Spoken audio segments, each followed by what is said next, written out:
Hi, this is Shadow. I will do a Sonic Riders Zero Gravity review. Since Silver's review sucked, I will try and do better.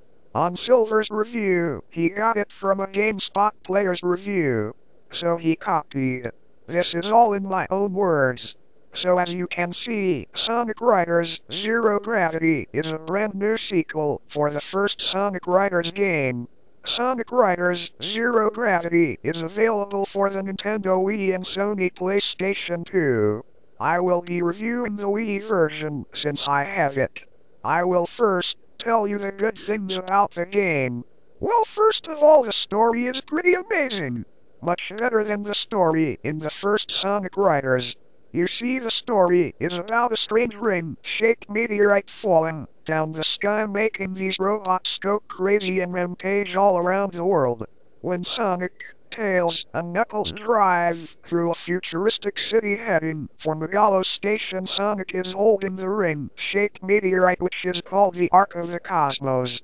Later on, they are attacked by the robots, and sooner or later Sonic realizes that the ring he's holding controls gravity as he falls down the building him and his friends are inside. So the story is pretty neat. Besides, later on, if you play the story, you will meet the Babylon Rouges. The Babylon Rouges are looking for the Ark of the Cosmos, and Jet is finding it just to beat Sonic. Moving on to the gameplay. Since the gameplay in the first Sonic Riders was, I guess, okay, they improved it in this game. Now you know that in Sonic Riders, every character uses airboards, skates, and motorcycles. Now there are new types of gear you can use. Airships, yachts, and wheels. Depending on what gear you are using, you can transform the gear during a race by collecting a certain number of rings. There are also 2 new special actions you can use with each character. Those 2 new actions are Gravity Control and Gravity Dive. When you are using either of them, there will be a power gauge also, called Gravity Points. It will decrease depending on how long you use one of those gravity actions. To increase that power gauge, you need to do tricks or collect power items during the race. Now Gravity Control will let you stick onto different walls or lets you corner sharp turns. Gravity Dive gives you a burst of speed, and while in Gravity Dive, you will be able to slide on these floating objects to do something called Meteor Burst. It is the ultimate burst of speed. There is also Turbulence Riding like in the first Sonic Riders. Now to do the tricks, you have to press the jump button when you're close to the edge of the trick ramp. Finally, there are 3 control options you can choose. You can choose to hold the Wii remote sideways, you can hold the Wii remote like a normal TV remote, or you can use a GameCube controller. Now to the sound and music. About the music, it sounds very awesome. The music is all techno and very entertaining. Now the sounds. They used some old sound clips from the first Sonic Riders and they added new sound clips, like the ones used for the gravity actions.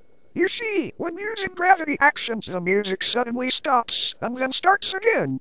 So you will be entertained a little by the music. The voice acting is pretty nice. I was hoping for the old ones to voice the Sonic characters, but at least I like the 4 kids voice actors. Luckily, there is a voice option where you can change the voice and text language. Okay, now for the bad things. The game has some difficult controls, which makes it frustrating. I would recommend Nintendo GameCube controllers. The speed isn't like the first Sonic Riders, so your opponents can easily catch up to you and you will end up in maybe 5th place. The story is short, so there is a chance you might complete the game quickly. I played the game for 2 days and I beat it. But if you play great, then you might finish it in less than 2 days.